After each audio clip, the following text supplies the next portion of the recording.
దేవునికి స్తోత్రములు. అందరూ బాగున్నారు కదండి. మన రక్షకుడును ప్రభువైన యేసుక్రీస్తు వారి యొక్క ఉన్నత నామములో అందరికీ క్షేమము శుభములు కలుగునుగాక. ఈరోజు దేవుని వాగ్దానం మలాకి వ్రాసినటువంటి గ్రంథము 3వ అధ్యాయము 10వ వచనం. పట్టజాలనంత విస్తారముగా దీవెనలు కుమ్మరించెదను. దేవునికి స్తోత్రం. హల్లెలూయా. దేవునిని ప్రేమించి దేవునితో నడిస్తే దేవుడు నీ బ్రతుకులో పట్టజాలనంత విస్తారమైన దీవెనలు కుమ్మరిస్తారండి. దీవెనలు. నీవు దీవింపబడాలంటే దేవునిని ప్రేమించాలి. దేవునిని ప్రేమించేవారు ఆత్మతోనూ సత్యముతోనూ ఆయన్ని ఆరాధిస్తూ ఉంటారు. మరి దేవుని నువ్వు ప్రేమిస్తున్నావా? దేవుని బిడ్డగా జీవిస్తున్నావా? ప్రియ బిడ్డ, ఏ కష్టం నిన్ను తరిమినా భయపడకు. దేవుని దీవెనలు తరగనివి. మారని దేవుడు మన దేవుడు. శాశ్వతమైన ప్రేమతో ప్రేమించే దేవుణ్ణి ప్రేమిస్తున్నావా? నన్ను ప్రేమించే వారిని ఆస్తికర్తలుగా చేస్తానంటున్నారు దేవుడు. ఎలాంటి పరిస్థితుల్లోనైనా సరే దేవుడు నిన్ను విడిచిపెట్టరు. ఎంతటి మరణకరమైన వ్యాధి వచ్చినా నీవు విమోచింపబడతావు. ఆయన రక్తముని ప్రతి పాపం నుండి తప్పిస్తుంది. ఎంత గొప్ప దేవుడో.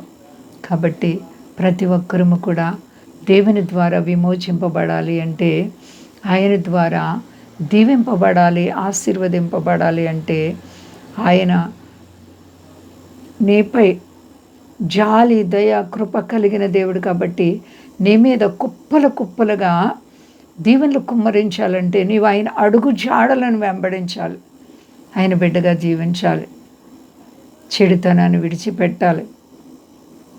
యోబు ఎంతో ఆస్తిపరుడు. ఊజు దేశంలో అతనంతటి గొప్పవారు ఇంకెవరూ లేరు.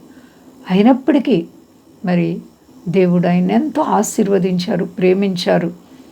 అయితే సాతాను వారవలేని స్థితిలో అవన్నీ కూడా మరి పాడు చేసేశాడు అపవాది.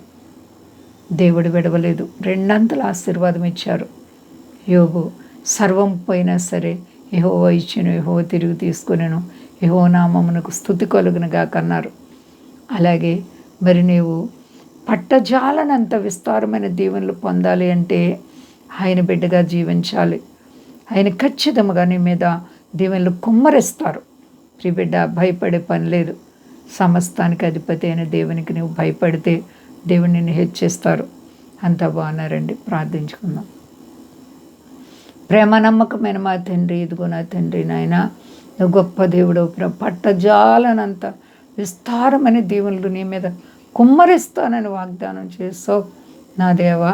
అవును తండ్రి, నీతిగా బ్రతికే వరకు కొన్నిసార్లు శ్రమలు, బాధలు రావచ్చు. ఎన్ని వచ్చినా నీ రక్తము ప్రభువా నాయన విడిపిస్తుంది. ప్రభువా విడుదల చేస్తుంది నాయన. మా దేశాన్ని, దేశ నాయకులను కాపాడండి. మా దేశ ప్రజలందరినీ రక్షించండి. సర్వ ప్రపంచాన్ని కాపాడండి. దేవా నీకు వందనాలు. మీ దాసులను కాపాడండి. స్వదేశాల బిడ్డలను కాపాడండి. సమస్త దేశాలకి శాంతిని, రోగులైతే స్వస్థపరిచి అక్కర్లను తీర్చి పునరుద్ధానుడా నీకు మహిమ తెచ్చుకో శక్తి కలిసేనామని నడుచున్నాను తండ్రి. ఆమేన్. అందరికీ వందనాలండి. మా కొరకు పరిచయం కొరకు అందరూ ప్రార్థించండి. ప్రభువారు మిమ్మల్ని, మీ బిడ్డలు, మీ కుటుంబాలను దీవించి ఆశీర్వదించును గాక. ఆమేన్.